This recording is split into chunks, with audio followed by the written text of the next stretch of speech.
Have you ever had a task sitting on your list for days? Even this video. Something small. Something that would only take 15 minutes. And somehow, you still haven't done it? You're not lazy. You're not incapable. You know exactly what needs to happen. And yet, somehow, you keep finding something else to do instead.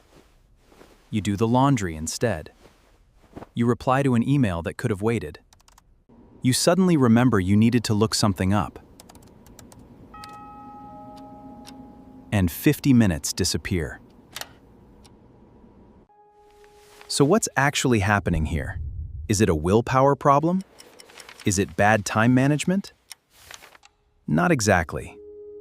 Psychologists who study procrastination have found something surprising. It isn't really about time at all. It's about emotion. Procrastination isn't a planning failure.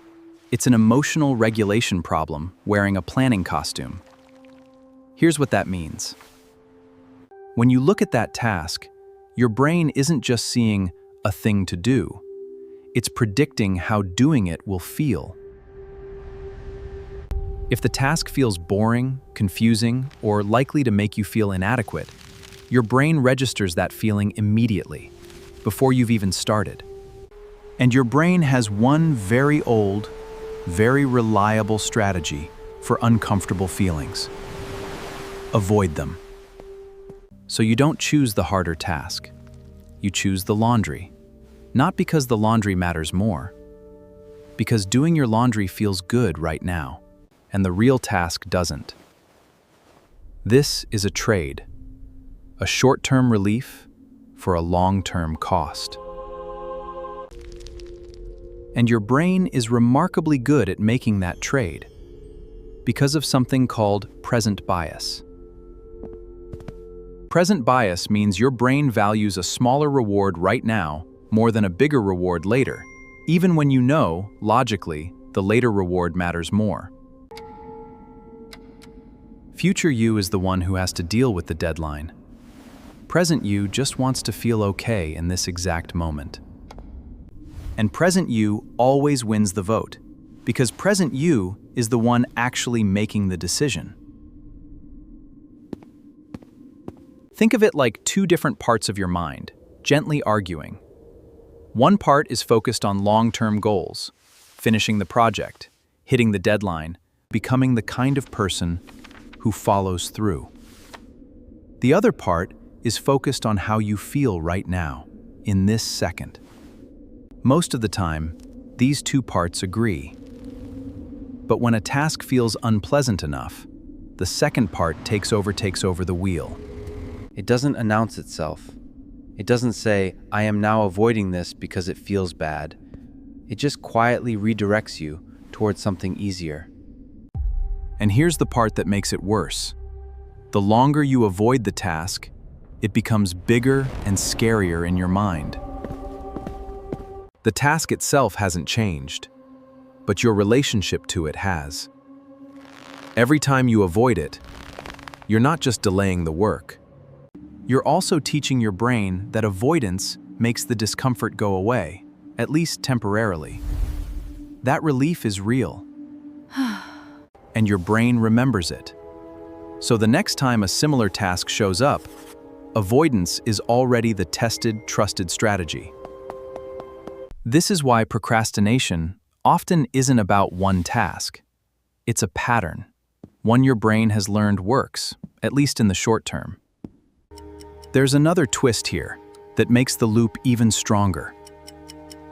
Eventually, the deadline arrives. And somehow, you get it done.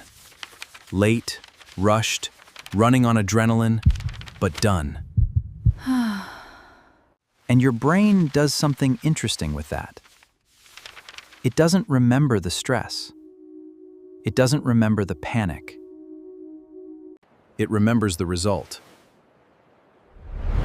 See? I got it done. I work well under pressure. But that's not quite true. What actually happened is your brain avoided the discomfort for as long as it possibly could, until the deadline itself became more uncomfortable. than the task. At that point, you weren't performing well under pressure.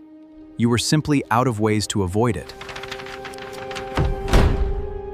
But because the task got finished, your brain quietly files this away as proof, evidence that waiting until the last minute works. So next time, it waits again, a little more confident, a little more convinced.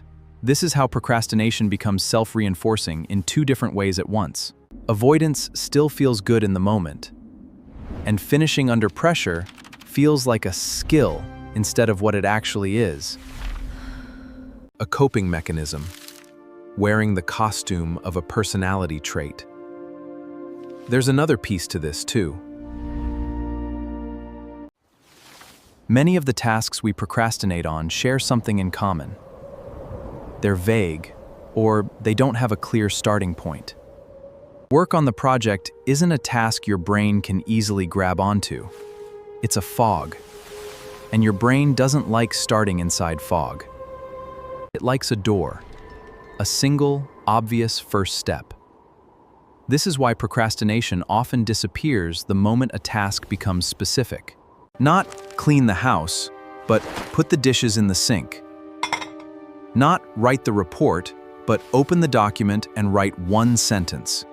The emotional weight of a task is often tied to its size and vagueness, not its actual difficulty. Shrink the task, and you often shrink the avoidance.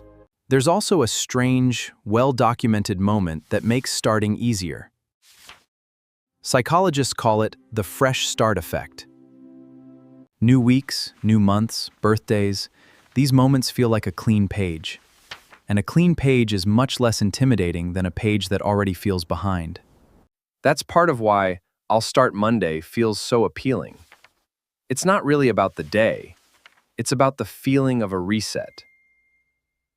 So what actually helps once you understand what's really happening? Not more discipline, not more guilt.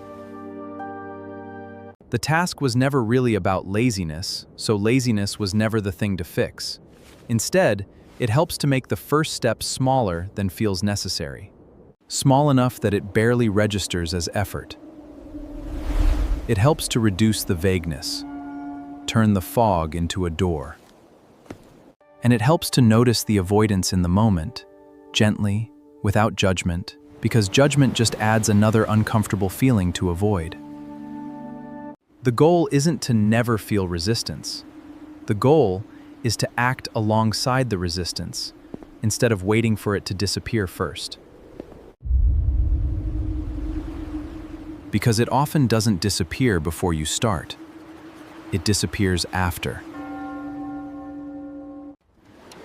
So the next time you find yourself reorganizing a drawer instead of doing the thing,